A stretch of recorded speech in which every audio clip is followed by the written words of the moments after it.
Imbas kasus George, sejumlah karyawan toko roti Lindayes mengundurkan diri. Toko roti Lindayes di Jalan Raya Penggilingan, Kelurahan Penggilingan, Kecamatan Cakung, Jakarta Timur, kini sepi pembeli. Pantauan tribunnews.com di lokasi. Pada Senin, tanggal 16 Desember tahun 2024, toko roti Lindayes tak banyak didatangi pembeli. Toko roti itu tersebut berada di sisi Jalan Raya Penggilingan, tepatnya di seberang klinik.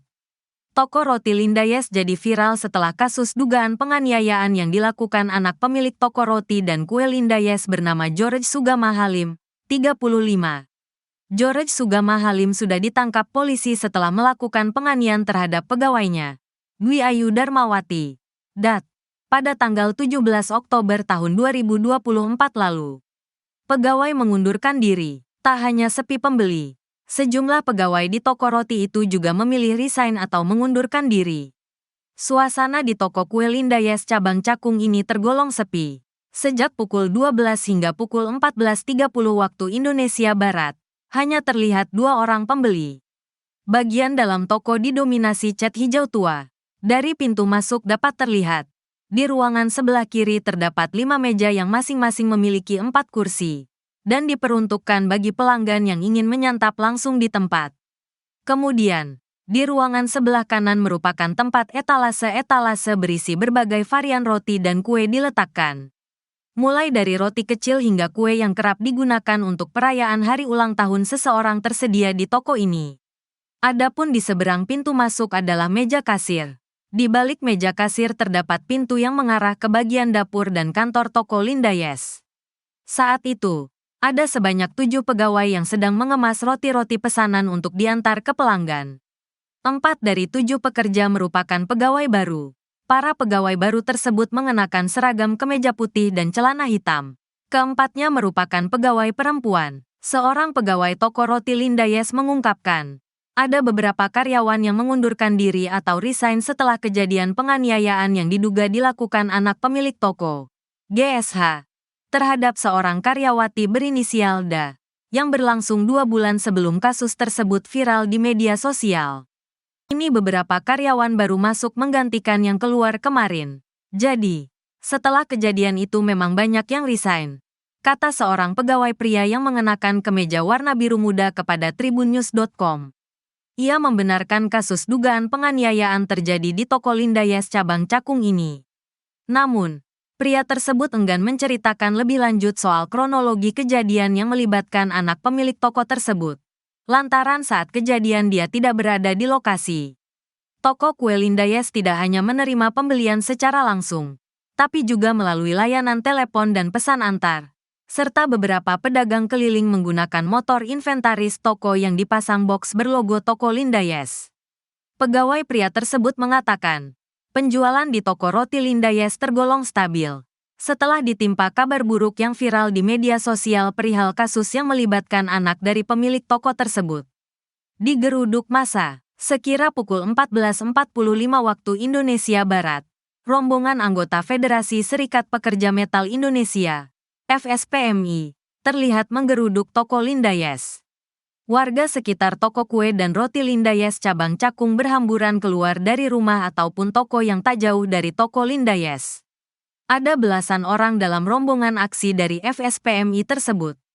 Beberapa di antara mereka ada yang menggunakan mobil komandi aksi dan motor. Mereka mengenakan seragam bertuliskan FSPMI. Aksi tersebut hanya berlangsung sekira 10 menit. Sebelum rombongan FSPMI bergegas meninggalkan bagian depan toko roti dan kue Lindayes.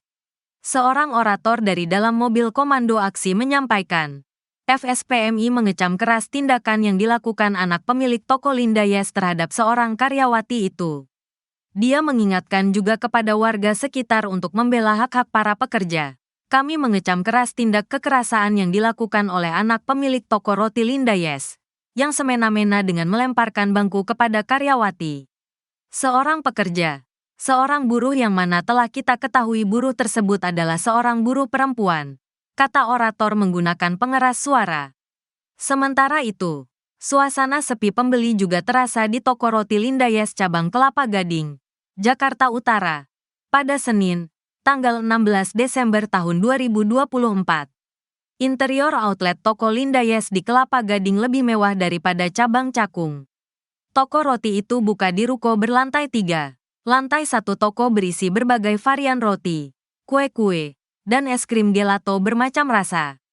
Kasir dan beberapa meja dan bangku juga ada di ruangan yang berbentuk persegi panjang tersebut. Dinding ruangan lantai 1 menggunakan wallpaper bermotif batu alam, yang dipadukan dengan cat warna putih. Ornamen-ornamen khas Hari Raya Natal terlihat terpasang di sejumlah bagian ruangan.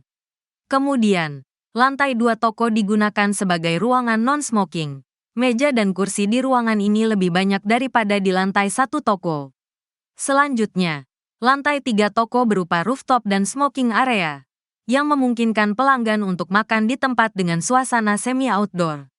Hanya terdapat seorang pegawai pria di toko roti Linda Yes Outlet Kelapa Gading. Ia bertugas menjadi pramusaji sekaligus kasir di toko itu. Saya baru kerja 3 minggu kurang lebih di sini, ungkap pegawai pria itu. Katanya, Senin ini, penjualan roti dan kue di outlet Kelapa Gading sepi. Baru ada satu pembeli sejak toko buka, pada pagi hingga pukul 16 waktu Indonesia Barat.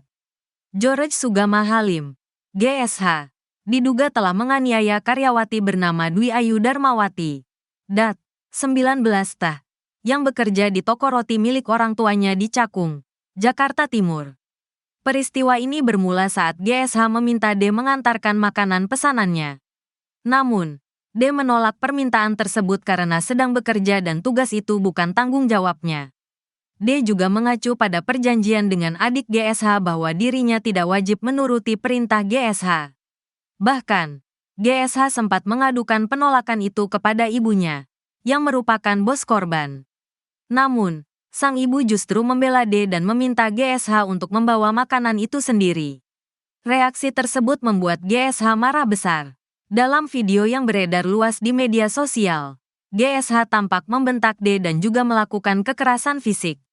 Awalnya, GSH memutar-mutar kursi beroda yang ada di dekatnya, kemudian mendorong kursi itu ke arah D setelah D menghindar. GSH mengangkat kursi tersebut dan melemparkannya hingga menghantam tubuh D tak berhenti di situ. GSH mengambil mesin elektronik data capture, EDC, perangkat untuk pembayaran non-tunai, di meja dan melemparkannya ke kepala D, yang menyebabkan luka. Video berdurasi kurang dari 1 menit itu menuai reaksi keras dari masyarakat. Warganet mengecam tindakan penganiayaan tersebut dan mendesak pihak kepolisian segera menangkap GSH untuk mempertanggungjawabkan perbuatannya.